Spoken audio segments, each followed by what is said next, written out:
So, in the previous lecture, we covered the concept of life of a star from the very beginning. और हमने ये समझा था कि सबसे पहले एक bunch of dust और hydrogen gas combine होते हैं. They combine together due to gravity and they are then moving across one another. और जब वो मूव करते हैं तो एक दूसरे के साथ उनका like collision होता है, which leads to greater kinetic energy. और like thermal energy बढ़ती है, kinetic energy बढ़ती है, जिसकी वजह से जो कोर होता है, बिल्कुल सेंटर जो होता है उस क्लाउड का, वो काफी हीट अप हो जाता है. And that heat actually leads to the beginning of fission. तो अब पार्टिकल्स क्योंकि एक्सेसिव एनर्जी गेन कर लेते हैं तो वो फिजन स्टार्ट कर देते हैं, like they start to break apart. और जब वो ब्रेक अपार्ट होना शुरू होते हैं so they actually start fizzing, वो फिजन स्टार्ट कर देते हैं. Now since no one is controlling that fission, no one is cooling that fission down, तो होता ये है कि उस फिजन को क्योंकि कोई कूल डाउन नहीं कर रहा है, तो अब नेचर ने, गॉड ने उस सिस्टम को ऐसा रखा है कि उसको कूल डाउन होने ना दिया जाए. और उसी नॉन कूलेंट फिजन की वजह से, नॉन कंट्रोल्ड फिजन की वजह से, तो आपका कंटिन्यूस जो फिजन चल रहा है उससे फ्यूजन के लिए एक्सेसिव एनर्जी अचीव कर लेता है. तो आपका जो क्लाउड है वो इतनी एनर्जी, एडुकेट एनर्जी अटेन कर लेगा जिस पर वो फ्यूजन स्टार्ट कर सकता है. तो जो पार्टिकल्स पहले ब्रेक हो रहे थे वो इतनी एनर्जी प्रोड्यूस कर लेंगे कि अब वो ज्वाइन बैक करना भी शुरू कर दें. So they would start to fuse together and combine together to create a larger atom. और जैसे ही वो लार्जर एटम बनता है तो वो फ्यूजन की तरफ लेकर चले आता है रिएक्शन को. और इस तरीके से हमारा जो स्टार है वो अपनी जो ओरिजिनल फॉर्म है डेवलप करना शुरू कर देता है. So now what we have got is that we have fusion going at the very centre, जिसकी वजह से सराउंडिंग में जितनी भी गैस और डस्ट थी वो वाइब्रेंट कलर्स के साथ ग्लो करना शुरू कर देती है. That is why you see the stars glowing, you see the sun glowing. And that is because जो सेंटर में पार्टिकल्स थे वो फ्यूजन की वजह से एनर्जी रिलीज कर रहे होते हैं सराउंडिंग में. And that energy is being release into those particles around the fusion particles. तो जितने भी पार्टिकल्स आउटर बाउंड्री में मौजूद थे वो सब अब हीट गेन करके, और हीट गेन करने के बाद ग्लो करना शुरू कर देते हैं. They start to emit energy rays and they start to emit light and thermal energy, जिससे हमें सन के थ्रू थर्मल एनर्जी भी मिलती है, सनलाइट भी मिलती है. Now once this fusion has begun और स्टार जो है वो अब ग्लो होना शुरू हो चुका है, तो इस स्टेट ऑफ स्टार को हम कहते हैं proto star. Now it is just a baby star, it has just begun its life cycle. तो ये हमारे पास एक प्रोटो स्टार बन चुका है. इस प्रोटो स्टार के बाद हमारे पास नेक्स्ट स्टेज आता है विच इज स्टेबल स्टार, जिसको हम मेन सीक्वेंस स्टार भी कहते हैं. So now the next stage is the main sequence star.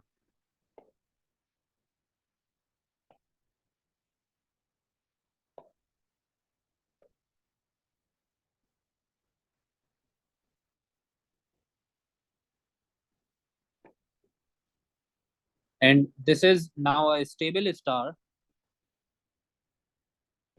और अब ये एक ऐसी स्टेट पे पहुंच चुका है जहां पर इसने अपनी जो अर्ली एज है वो कवर कर ली है.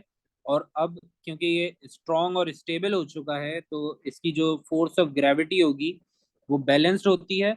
ये स्टार जो है अब इतनी आसानी से आगे पीछे मूव नहीं करता, ना ही इसका जो पार्टिकल काउंट है, जो बाहर के पार्टिकल्स थे वो अंदर की तरफ कोलैप्स करते हैं. Now the particles do not collapse inwards, और जो बाहर पार्टिकल्स मौजूद हैं वो अपनी जगह पर रहेंगे, और जो अंदर पार्टिकल्स मौजूद हैं वो भी अपनी जगह पर रहेंगे.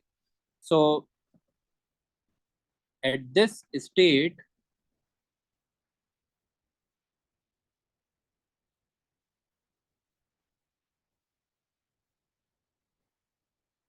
The particles and the star have adequate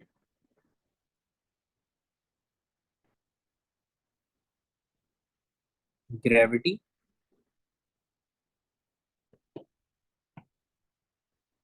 under balanced forces. Like the gravitational forces would be balanced from all directions. Now, what happens over here is that the star is now having a stage that would last for almost a billion years, and we could say that it is one of the longest running like energy producing state of the star, जहां पर ये energy produce भी करता है और बहुत लंबे time के लिए करता है. So this state goes for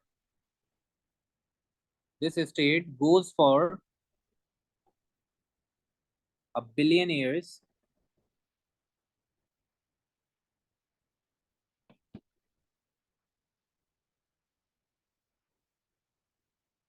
depending on the size.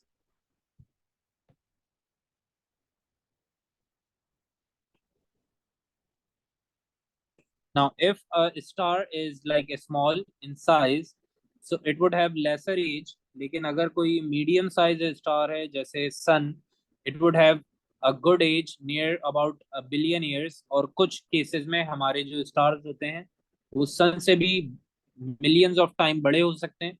So that would lead to an age greater than a billion years as well. So those are three different categories of stars. Now moving forward, तो अब हमारे पास एक next state आती है जिसको हम कहते हैं red giant.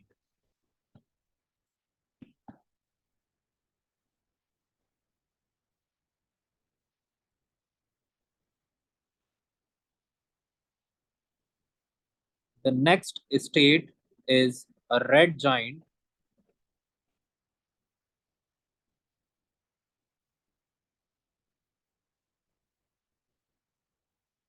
And it is the time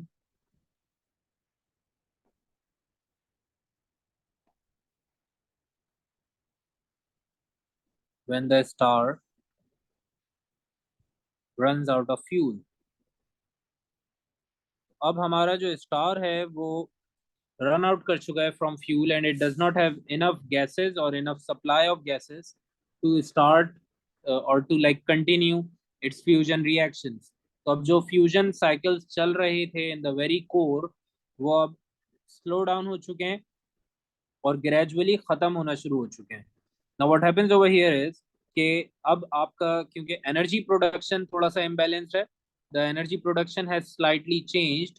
so what happens is that the gravitational force in the center and in the outer ring of that star changes as well.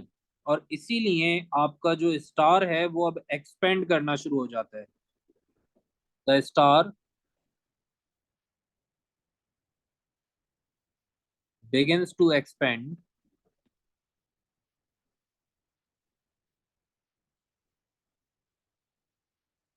due to indifferent.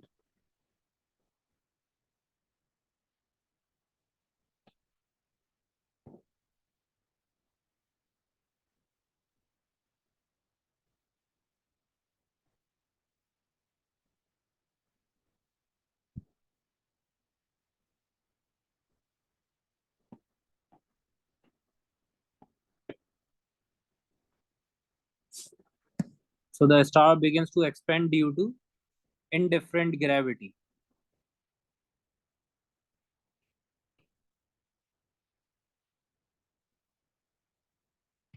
और अब क्योंकि आपका बाहर वाला ring of gas और अंदर core of ring, जो कि कोर ऑफ गैसेस था, आपका कोर ऑफ स्टार था, वो बेसिकली डिफरेंट ग्रेविटीज रखता है, और इसीलिए आपके जो अंदर वाले पार्टिकल्स हैं वो पुल आउट करना शुरू कर देते हैं, मूव आउट करना शुरू कर देते हैं. And that is why the star would gradually increase its size. और अब जो आपका स्टार है वो काफी ज्यादा बड़ा हो जाता है, एंड दिस टाइम वो डिफरेंट गैसेस को, डिफरेंट पार्टिकल्स को अलाउ कर देता है to come into the core. So here more particles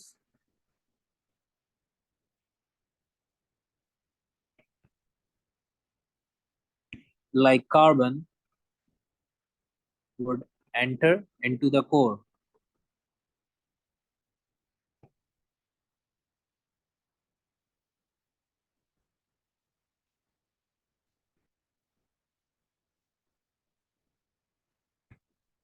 तो आपके मजीद पार्टिकल्स कोर में बनना भी शुरू हो जाते हैं और कोर में आना भी शुरू हो जाते हैं, लाइक फ्यूजन रिएक्शन से।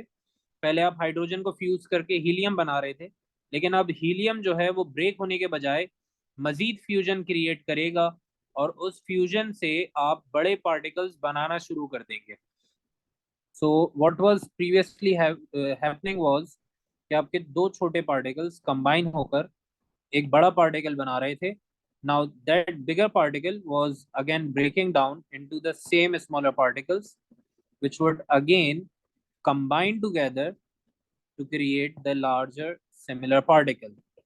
तो ऐसा एक साइकिल चल रहा था कि आपके दो छोटे पार्टिकल्स एक बड़ा पार्टिकल बनाते थे, वो बड़ा पार्टिकल दोबारा उन दो छोटे पार्टिकल्स में ब्रेक होता था, and then again the same larger particle was created. लेकिन अब क्या होगा, that this helium is going to connect with another helium to combine and form a much larger atom, let's say carbon. So what is happening over here is कि आपके जो smaller atoms are going to combine together to create a larger structure। और अब ये larger structure आपको like carbon भी दे सकता है, it could give you nitrogen as well, लेकिन most of the cases में it is carbon। so that is what's happening over here। अब एक और चीज जो आपने यहाँ पर समझनी है वो ये कि ऐसा होता क्यों है। why is helium combining together to create a larger atom instead of breaking down like previously helium was breaking to create hydrogen। तो पहले तो ब्रेक अपार्ट हो रहा था, अब क्यों ब्रेक नहीं हो रहा? तो अब ये इसीलिए ब्रेक नहीं हो रहा because we don't have enough supply of hydrogen to then create helium again. तो मजीद हीलियम बनाने के लिए हमारे पास इनफ हाइड्रोजन और इनफ एनर्जी सप्लीमेंट्स नहीं होते। तो ये क्या करता है, to just overcome that absence of energy, मजीद हीलियम्स एक दूसरे के साथ कंबाइन होते हैं to create a larger atom. और इन दोनों की कोशिश ये थी कि जो मिसिंग अमाउंट ऑफ एनर्जी है उसको हम ओवरकम कर लें बाय कंटिन्यूइंग फ्यूजन रिएक्शन। तो अब ये जो पार्टिकल्स हैं ये मिस्टेकनली एक कार्बन को डेवलप कर रहे हैं जो कि एक स्टेबल एटम है, और अब इस कार्बन ने इस पूरे साइकिल को जो यहाँ से स्टार्ट होकर यहाँ तक चल रहा था उसको हॉल्ट कर दिया है, and now the fusion over here in these particles और fission would not be seen. तो ये जो आपका like chain of cycle reactions चल रहा था, चेन ऑफ रिएक्शंस चल रहा था, ये रुक चुका है, it has halted down, and now the reaction has come to a complete standstill. तो इस तरीके से बहुत सारे पार्टिकल्स कार्बन क्रिएट करना शुरू करते हैं, and that leads to a complete end of the star. Now I hope this is perfectly clear. अगर इसमें कोई क्यूरी है तो पूछ लें, otherwise we'll move forward.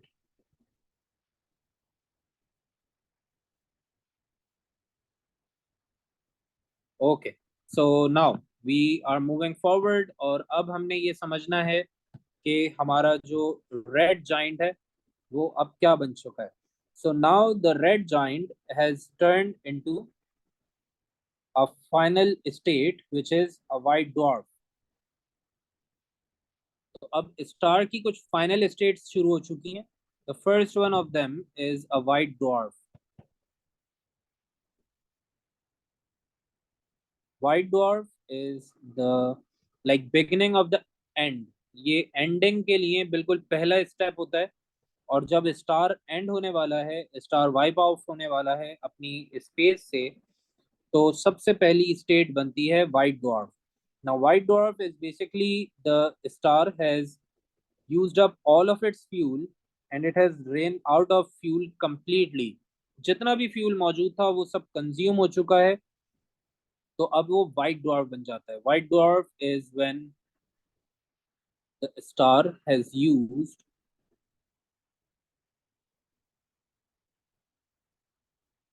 all of its fuel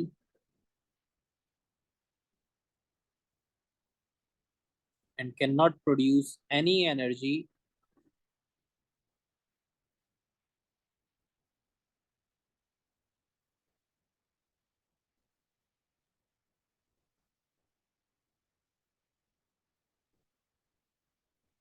anymore.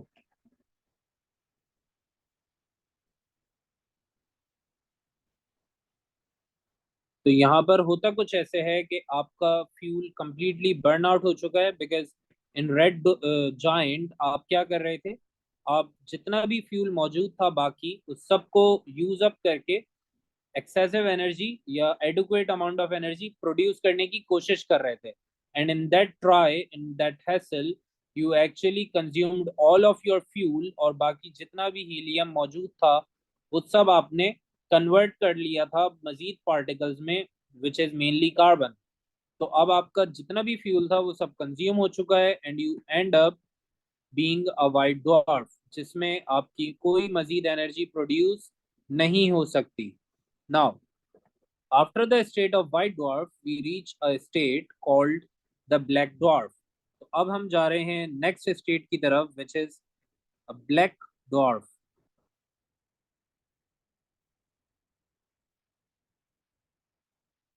तो व्हाइट डॉर्फ में होता ये था कि आपकी एनर्जी प्रोडक्शन रुक चुकी है, और अब जो आपका लाइक स्टार है वो सिर्फ ग्लो कर रहा था।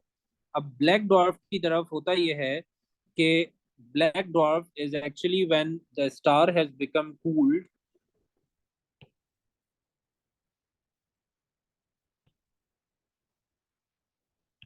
and the star has cooled down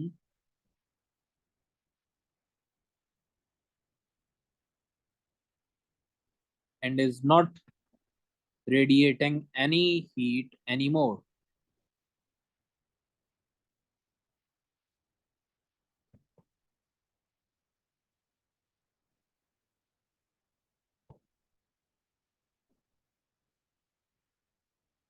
so that is a black dwarf जहां पर कोई हीट कोई एनर्जी प्रोड्यूस नहीं होती। और अब आपका जो ब्लैक डॉर्फ है वो ब्लैक डॉर्फ इसीलिए कहलाता है because it has a huge content of carbon। So you are basically converting all your helium mainly into carbon। तो अब आपके पास कार्बन का कंटेंट इतना ज्यादा है कि ऑल्दो आपकी हीट सप्लाई तो खत्म हो चुकी है, लेकिन आपके पास एक ब्लैक कलर आ जाता है which is developed due to the carbon content present in your core. तो अब स्टार के पास क्योंकि सिर्फ मेजरली कार्बन मौजूद है, तो वो कार्बन एक ब्लैक कलर का शेड देता है हमारे स्टार को, and that is why the star is reduced to a black dwarf now। Now moving forward, we have the next concept which is a supernova explosion। तो अब supernova explosion आपने समझना है, जो कि ब्लैक ड्वार्फ और red giant के बीच का एक स्टेट होता है। So what happens is that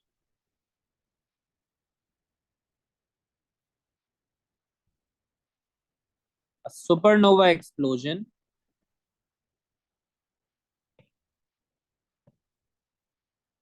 is when the star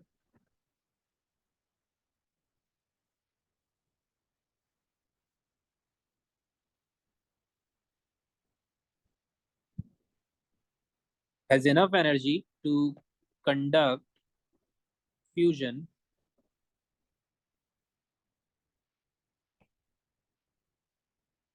of carbon। So the carbon over here is being produced in this state। जहां पर आप रेड जाइंट को कवर कर रहे थे वहां पर आपके पास कार्बन बन रहा था, और उस कार्बन को बनाते हुए आप कुछ सर्टेन अमाउंट ऑफ एनर्जी भी प्रोड्यूस कर रहे थे। Now since carbon is very stable, तो उसको अगर हम फ्यूजन के रिएक्शन में कैरी आउट करवाना चाहें, तो हम अगर फ्यूजन लाइक कैरी ऑन करवाना चाहते हैं with carbon, we need to have excessive amount of energy. तो जनरली ये होता है कि अगर आपके पास एक बहुत बड़ा स्टार है, तो उस बहुत बड़े स्टार में बहुत ज्यादा फ्यूजन हो रहा होता है टू क्रिएट कार्बन, और उस फ्यूजन के अगेंस्ट में हमें इतनी एनर्जी मिलती है that is like adequate amount of energy to carry out fusion on carbon. तो कार्बन के साथ फ्यूजन करने के लिए immense और लाइक एडुक्वेट सप्लाई हमें मिल जाता है, which finally leads to the fusion of carbon. तो अब होता यह है कि आप जब रेड जाइंट को इतनी एनर्जी सप्लाई कर देते हो कि वो फ्यूजन रिएक्शन करवा सके कार्बन का भी. So if you remember we were having hydrogen leading to helium, which was breaking down to create hydrogen and again leading to helium. तो एट द एंड आपको याद होगा कि हमारे पास जो रेड जाइंट स्टेट था वहां पर मजीद हीलियम कंबाइन होता था टू क्रिएट कार्बन. लेकिन अब होगा ये कि हम इतनी एनर्जी प्रोड्यूस कर लेंगे कि मेरा जो कार्बन है वो मजीद कार्बन के साथ फ्यूज करके एक नया सब्सटेंस बना सके and that could be oxygen और दैट कुड बी नाइट्रोजन. तो वो नाइट्रोजन भी बना सकता है और ऑक्सीजन भी बना सकता है and that is leading to the final product of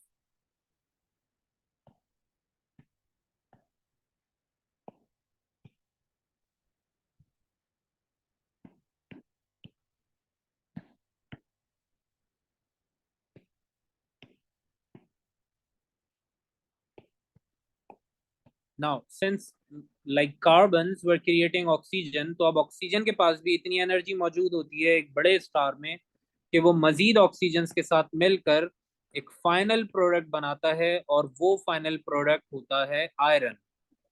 So now what we end up getting is a very large atom of this size, which is iron. Final like product would be the iron. और usually ये iron जब बनता है तो इस iron के बनाने में हमारा एक रिएक्शन होता है जिसको हम सुपरनोवा एक्सप्लोजन कहते हैं. तो आपकी जो लाइफ साइकिल है अगर वो हाइड्रोजन से हीलियम बनाते हुए यहाँ पर आकर रुक जाए तो ये एक नॉर्मल स्टार है जो कि आखिर में आपको कार्बन दे देगा एंड दैट्स इट. लेकिन अगर मेरी लाइफ साइकिल हीलियम के बाद मजीद कंटिन्यू हो और कार्बन जो क्रिएट हुए थे वो ऑक्सीजन को प्रोड्यूस करना शुरू कर दें तो एक स्टेट ऐसा आता है जहां पर मजीद ऑक्सीजन आखिर में प्रोड्यूस करते हैं आयरन. तो आखिरी प्रोडक्ट आपका कार्बन नहीं रहता. आखिरी प्रोडक्ट क्या हो जाता है आयरन. तो ये एक ऐसा प्रोसेस है जिसको हम सुपरनोवा एक्सप्लोजन कहते हैं और इस प्रोसेस को परफॉर्म करने के लिए हमें एक बहुत बड़ा स्टार चाहिए होता है. So it does not require a red giant, it needs a red super giant. तो हमारा जो सुपरनोवा एक्सप्लोजन है वो रेड सुपर जाइंट में होता है और इस रिएक्शन में हम कार्बन पर आकर रुकते नहीं है. Carbon is not the final product. Instead the carbon are use to produce oxygen जो कि फाइनली हमें देता है iron as the last and final product. और ये सिर्फ होता है रेड सुपर जाइंट्स में. तो इस प्रोसेस का नाम है supernova explosion and it is to conduct fusion of carbon to create oxygen and nitrogen and finally leading to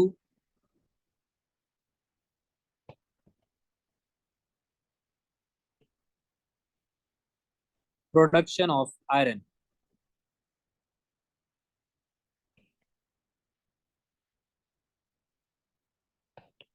Now this production of iron is seen only in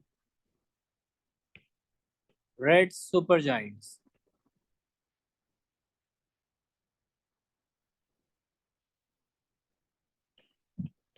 तो अगर एक red giant है आपके पास सिर्फ तो वो आपका एक वाइट डॉर्फ बनाएगा जो कि आखिर में आपको एक ब्लैक डॉर्फ दे देगा and that would be the end of that star. लेकिन अगर हमारा जो रेड जाइंट है वो एक्चुअली रेड सुपर जॉइंट निकलता है तो आपका रेड सुपर जॉइंट क्या करेगा, it would not go towards the white और black dwarf, it would actually come down to supernova explosions. तो सुपरनोवा एक्सप्लोजंस कौन करता है, एक रेड सुपर जाइंट करता है. और ये रेड सुपर जाइंट आखिरी प्रोडक्ट क्या बनाता है, आयरन.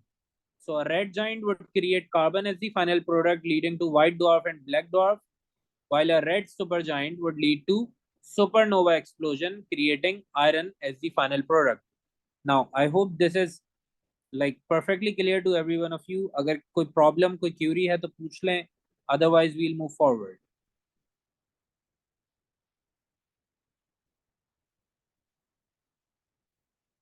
Okay perfect. तो अब यहाँ पर हमारे पास एक और चीज है जो सुपरनोवा एक्सप्लोजन से रिलेट करती है, और वो ये that this supernova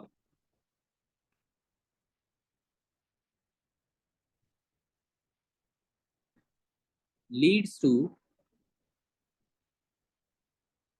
dispersion of substance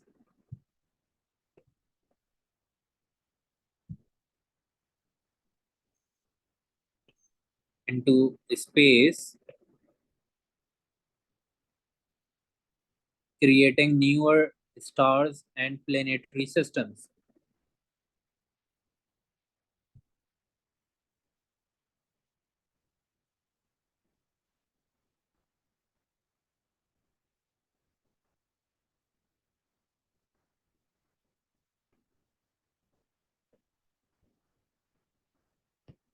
तो अब ये सुपरनोवा एक्सप्लोजन बेसिकली एक्सप्लोड करता है पार्टिकल्स को और सब्सटेंसेस को इनटू द स्पेस, और उस एक्सप्लोजन के अगेंस्ट में एक नया सोलर सिस्टम या एक नया स्टार सिस्टम क्रिएट हो जाता है. And that is what carries out the creation of more and more particles and more like dust clouds, leading to newer stars, leading to newer planetary systems and even newer solar systems.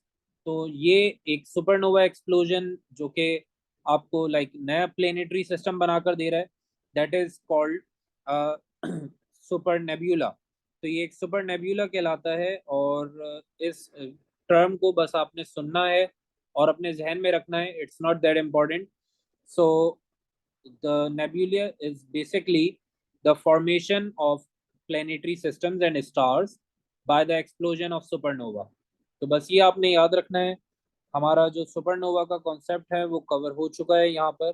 And now we are done with the concept of space physics from the very beginning until the very end.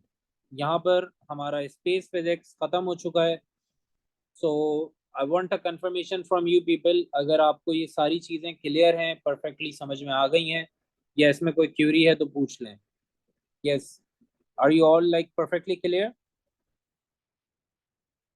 Okay perfect. तो अब यहाँ पर एक आखिरी चीज मैं आपके साथ शेयर कर देता हूँ, और वो है हमारा सुपरनोवा का एक्सप्लोजन टाइप. तो सुपरनोवा के दो टाइप के एक्सप्लोजन होते हैं. So the first one is a neutron star,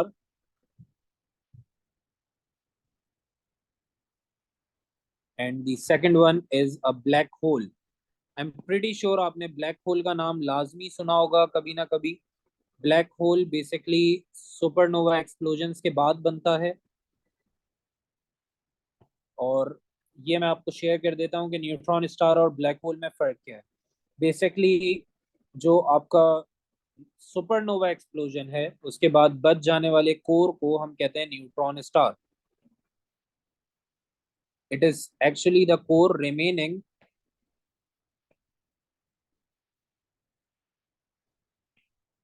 after the neutron, in fact the supernova explosion.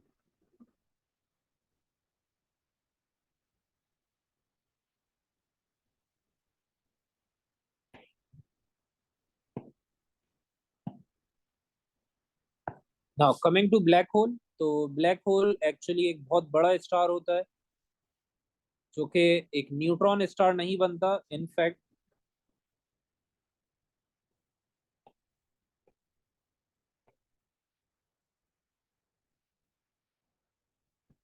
It is a huge star created by a supernova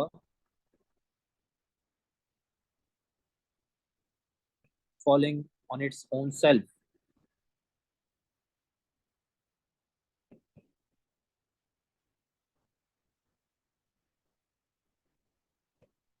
तो होता ये है कि अगर आपके पास एक रेड जाइंट है राइट ओवर हियर, इस रेड जाइंट ने आपका जितना भी एनर्जी था उसको कन्वर्ट किया to produce oxygen from carbon and nitrogen as well. अब आपने ऑक्सीजन और नाइट्रोजन क्रिएट किया है which leads to the formation of iron. अब आपने आयरन भी बना लिया है। Now what happens is that you have got two choices, you can either explode out into the space and create a neutron star and a nebula system.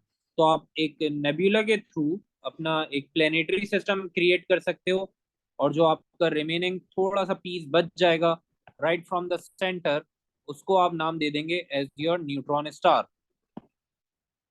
So that's one way.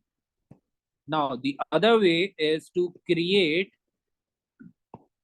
a red giant that would actually lead to more and more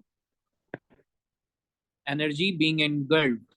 अब होता यह है कि आप जब energy को अपने ही अंदर engulf कर लेते हैं तो उससे बनता है एक ब्लैक होल।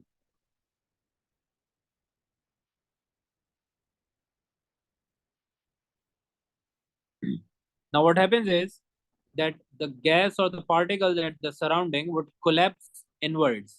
तो वो एक्सप्लोड होने के बजाय कोलैप्स कर जाते हैं, and that is only possible with the biggest of the red super Giants. तो वो सुपर जाइंट्स जो सबसे बड़े होते हैं वो लीड करते हैं इनटू ब्लैक होल्स। तो यहाँ पर हुआ ये कि आपका जो रेड सुपर जाइंट था वो इतना बड़ा था कि वो एक्सप्लोड नहीं कर सका, बल्कि उसके पार्टिकल्स कोलैप्स हो गए, and that led to the formation of a black hole. तो अब एक एंडलेस ब्लैक होल क्रिएट हुआ है which is having a like smaller space occupied, लेकिन इस ब्लैक होल की खास बात ये होती है कि ये एनर्जी कंज्यूमर होता है बहुत बड़ा। So if we have a like planet or we have a star or we have a comet or we have an asteroid coming closer to it, तो ये इन सबको कंज्यूम करता जाएगा। It would start consuming each one of them, और ये सब consume होते होते इसके अंदर जाएंगे और गायब हो जाएंगे। So a black hole is basically an endless tunnel for each one of the planetary system and the things like coming into its surroundings। तो हर वो चीज जो सराउंडिंग में मिलेगी एक ब्लैक होल को, वो ब्लैक होल अपनी ग्रेविटेशनल पुल से इस सब्सटेंस को अपने करीब लेकर आएगा और ग्रेजुअली अपने पास लाकर कंज्यूम करके गायब कर देगा। The same would happen with a comet, with an asteroid and with an star. तो ये star, planetary system, dwarf planets, asteroids और कॉमेट्स सबको कंज्यूम करके खत्म कर देता है और आखिर में अपनी जगह पर मौजूद रहता है। So that is the concept of black hole being created by the red supergiant। So I hope this is like perfectly clear to all of you। अगर इसमें कोई प्रॉब्लम, कोई क्यूरी है तो पूछ लें, otherwise we are done with the concept of space physics। Yes, any one of you having any sort of query? जी, कुछ ऐसा जो समझ में ना आया हो? Okay, perfect. तो यहाँ पर हमारा स्पेस फिजिक्स हो चुका है कंप्लीट। इंशाल्लाह आप लोगों से फिर ट्यूसडे को मुलाकात होगी सीआरओ के साथ, और सीआरओ से रेलेवेंट कुछ और चीज़ें भी हैं हमारे पास सिलेबस में, वो भी हमें कवर करनी है। यस, मैं ना I explain this one again. होता यह है कि अगर आपके पास एक रेड सुपर जाइंट है जो कि बहुत ही बड़ा है साइज में, तो उसका एक्सप्लोजन पॉसिबल नहीं होता। लाइक एक normal super giant would explode and would create a neutron star, would create planetary systems. लेकिन अगर मेरे पास एक बहुत बड़ा रेड सुपर जाइंट है तो वो कोलैप्स कर जाएगा internally. So it would collapse internally inwards, तो अंदर की तरफ कोलैप्स करता है and would lead to a black hole. तो अब ये एक ब्लैक होल क्रिएट हुआ है जो कि हर चीज को इंगल्फ करना शुरू कर देता है अपने अंदर, और ये बेसिकली हर उस चीज को अपने अंदर इंगल्फ करेगा जो कि इसके ग्रेविटेशनल पावर के करीब आएगा। So anything that comes closer to its gravitational pull, it's able to attain it. जो चीज ये पुल कर सकता है उसको ये पुल करता है और अपने अंदर engulf करके खत्म कर देता है. So that is what a black hole would do. So this was the concept of black hole and a neutron star. अब समझ में आ गया है? इसमें कोई क्यूरी तो नहीं है अब आपको? Okay, perfect. So this is it. We are now done with the concept of space physics. इंशाल्लाह इसके नोट्स आप लोगों के साथ शेयर कर दिए जाएंगे ग्रुप में. आप लोगों ने फिर ट्यूसडे को CRO और उससे रेलेवेंट कुछ कॉन्सेप्ट्स हैं वो कवर करने. साथ में हम मोमेंटम एक नया चैप्टर ऐड हुआ है उसको भी कवर करेंगे ट्यूसडे को. बहुत ही छोटा सा कॉन्सेप्ट है. So we'll go through it and then we'll be done with our syllabus for physics. So see you then inshallah on Tuesday. Take care. Allah Hafiz.